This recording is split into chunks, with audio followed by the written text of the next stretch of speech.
யஷ்வி இந்த கார்னை வச்சு crispy corn பண்ணி கூட. சரி அது உரிச்சு நான் வரேன். இவன் ஒரு வாட்டி உரிச்சு கொடுத்துட்டா அடிக்கடிக்கு வேலை வாங்குவானே. எனக்கு விரல்லாம் வலிக்குதுல, நீயே உரிச்சு தரியா? விரல் வலி ஏதாச்சும் வாங்கிட்டு காத்தேன். சிங்கம் களை இறங்கிருச்சு. பொறுமையா.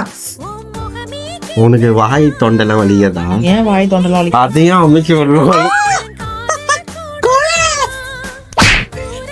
பண்ற ஒரு இதை மெசேஜ் கொடுறா.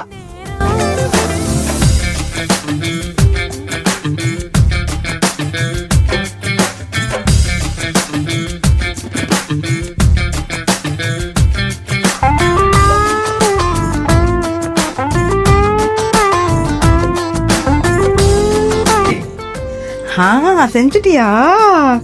இப்ப மட்டும் எங்க போச்சு விரல் வலி? சும்மா நீ பாட்டு சாப்பிட்டு பார்த்து சொல்றேன். சாப்பிட்டு பார்த்து